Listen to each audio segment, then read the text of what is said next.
Hi, welcome to Channel 4 News. I'm Ian. I'm Sydney. And I'm Hannah. And we're here to talk to you about a few problems that we see in our society about racism. So racism and structural barriers for people of color are still relevant today. This is evident within the education system, which will be discussed in today's program. In order to change the problem, we have to see the problem. Before we begin, we will clarify the definitions of some terms that are commonly used or misused. A stereotype is a fixed, overgeneralized belief about a particular group or class of people. A stereotype threat is a situational predicament in which people are or feel themselves to be at risk of confirming negative stereotypes about their social group. Equity is providing everyone an equal starting point to get to the same opportunities, while equality is having access available for the same opportunities. Racism is prejudice, discrimination, or antagonism directed against someone of a different race based on the belief that one's own race is superior. In our scenario, we have two girls, one white and one of color. Both girls regularly attend school and have stable home lives, as you can see. Welcome back to Channel 4 News. We will discuss 4 components of racism that are evident in the education system in the U.S. The previous clip is a scenario that we have set up to better explain each of our topics. Students can be influenced by the ideas and perceptions of those around them. Stereotypes have a large role in making up these perceptions. These oversimplified images and ideas can be positive or negative, but too often students of color are viewed negatively in a learning environment. This does not just affect the student's attitude about school, but it goes deeper to affect their academic performance. A study conducted by C.M. Steele and J. Aronson looked into the effect of stereotype threat on both black and white students with equal SAT scores. They broke the students up into 4 groups. Some were told the test was to measure their verbal ability, thereby initiating the stereotype threat, while others were told it was a problem-solving test. When students thought the test could reveal their academic ability, the black students scored worse than the white students.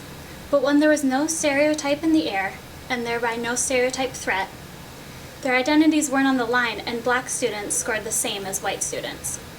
Students should be eager and feel capable of learning regardless of their race, but in environments where they feel that their identity is being determined by a stereotype, the influence on the stereotype will be present. Both girls have been given overgeneralized stereotypes that supposedly define them. The white girl is depicted as intelligent, driven, and has a plan for her future, usually involving college and a career. On the opposite side, the girl of color is often stereotyped as unintelligent, lazy, and apathetic about the future.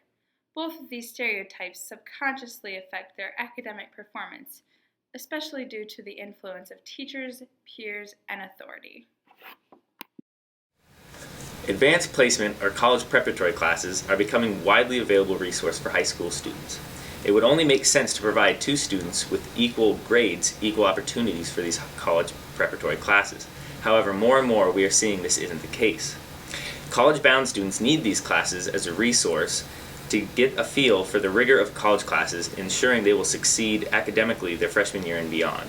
On top of this, having a pass-fail or scoring well enough on an AP exam can influence a student's acceptance to a school. A study done by J. Oakes and J. Gittin in their book Matchmaking: The Dynamics of High School Tracking states that black and Latino students with high grades and high test scores are less often tracked into honors or AP classes than their white classmates with similar credentials. The study goes on to say that the schools with a higher percentage of students of color offer fewer of these college prep classes than schools with predominantly white students. With these 2 facts combined, they conclude minorities are less likely to gain admission to college.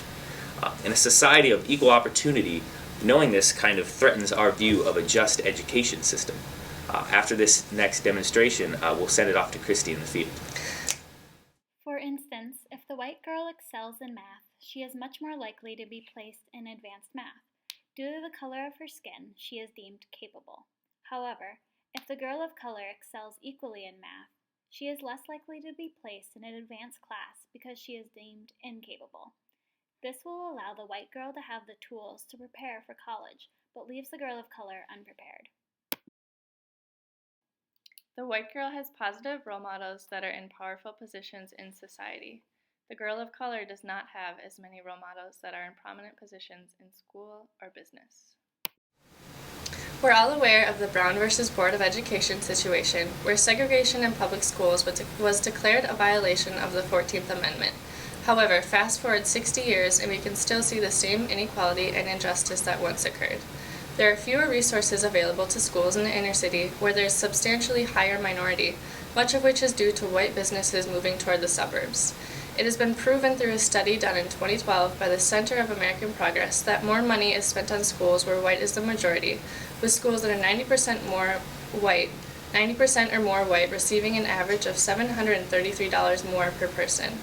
Another study done by the U.S. Department of Education showed that students of color get unequal course offerings. 1/4 of schools with majority Black and Latino enrollments do not offer Algebra 2, and 1/3 of those schools don't offer chemistry.